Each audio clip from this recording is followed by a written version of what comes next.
So I love soups. I love broths, purees, roux thickened soups, potato starchy thickened soups, and you'll always get that, lovely flavour of the dish. But then Tom Devlin, my old boss, one time he says, why don't you put all those ingredients on a tray and roast them until they're charred, and then go through the same process again. I was about maybe 20, 21 years of age at the time, and I did that. Did it with some roast potato, ginger, thyme, some celery and onion. Celery and onion I have almost in the base of almost every soup. Roasted it, it changed the colour slightly, darkened it, but the explosion of flavour was immense. It completely transformed the dish. So I've done it here with some roast sweet potato. You could do the same with celeriac, beautiful butternut squash as well. Definitely try it. You'll never go back to the old way again. Okay, so with every pureed soup that I make, I almost always have a base of celery and onion, okay? So I'm going to take about 3 onions. I'm just going to cut them up rough. Again, we're going to be roasting this soup, okay? But ultimately, it's going to be blended, so it doesn't matter. Nothing needs to be too small and fine, okay? Now, the other reason for having it a little bit chunky is we're going to be roasting this soup, okay? So the key thing is that if they're far too small or you slice them, they're going to burn that wee bit quicker. So we do want a charred edge on some of the vegetables, but again, we don't want it to burn. We just want a little char, all right? Some of this again. Now I'm just going to use the top half of about 4 or 5 celery stalks. All in all, you need about 3 celery stalks is more than enough for this, okay? But I'm just going to take the top end off about 3 or 4 of them, okay? Because I like having the celery herb in the soup as well, okay? So if you have the herb, I know some people tend to try and pull it out or discard it, but keep it in there. 2 fingers of ginger, okay? Peeled and just sliced up fine, okay? Now this is going to add a little bit of flavour, but at the same time that wee bit of spice, okay? So it's just going to add a tiny little bit of heat to the soup. And now the sweet potatoes, okay? Already peeled. So into chunks. Now, there's a few ways of thickening soups, okay? One's with starch, with the use of potatoes, or just the ingredient, lots of the ingredient, and then water. Boiling it, adding your stock, and pureeing, okay? Or you can melt butter, saute the vegetables, and add flour and create it from a roux base, okay?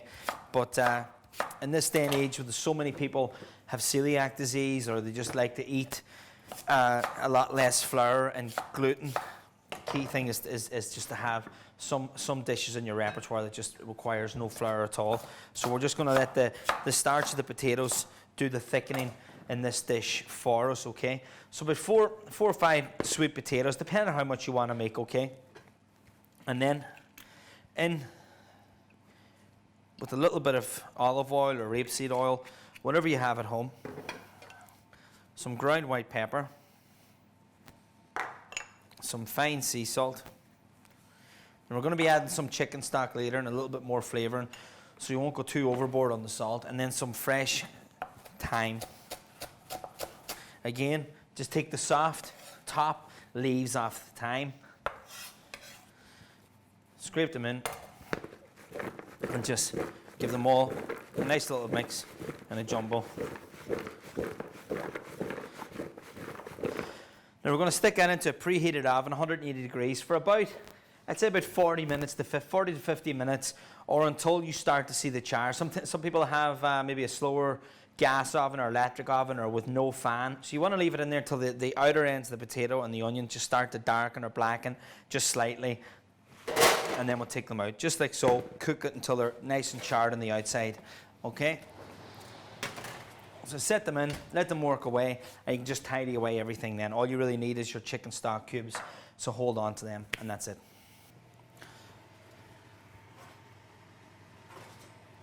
Okay, so potatoes are ready. You can see now that you've got a lovely char on the outer end of the potato itself, and the onions, the little edges of the onion. That's exactly what we're looking for.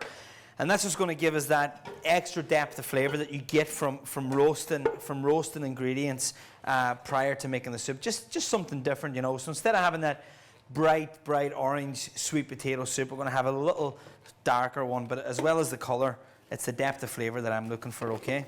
So in with that, like so. Just be careful not to drop them over yourselves. Take your time, okay? Now, key thing here at this stage is I'm going to get a few gases on here. Just going to add a little bit of water to this. Now, all that sediment that's in the base of the tin, you don't want to lose it. It's almost like when you roast a joint of beef or lamb or turkey or chicken or what have you, and you got all that sediment. That's where you want to be taking all that juices, getting some heat into it, and whisking all the juices and flavour off the base of the tin, okay? So just like so.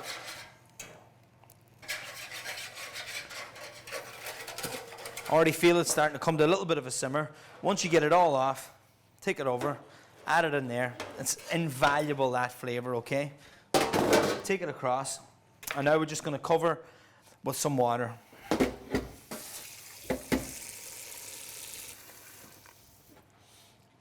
Okay?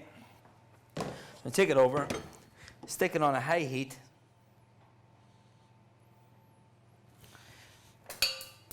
And what I'm going to add in here is about 4 chicken stock cubes. You're looking at about 1 chicken stock cube to 500-600 mils of water, okay? So I have a wee bit more than 2 litres of water in there, but I just want to leave it at that. And then, because I have some salt and pepper already on the sweet potato, if you remember from the beginning. So we're going to let that boil away. And once it comes to the boil, we're going to blend it, and then we'll finish it flavour-wise, okay?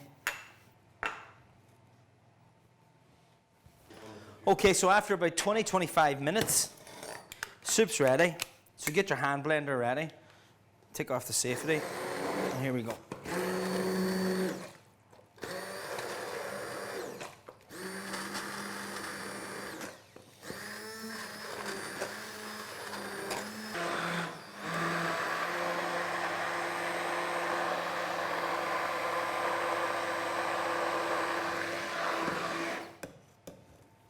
Okay, so after about a minute, 2 minutes blending, whenever you get to that stage, if you feel that it needs a little bit of water, you can just add a wee bit. So then, check.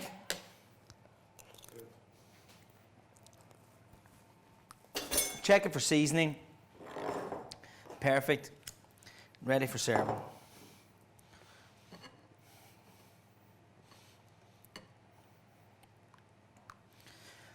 There you go. And just serve that with some lovely French baguette, oven roast sweet potato and ginger soup. Beautiful.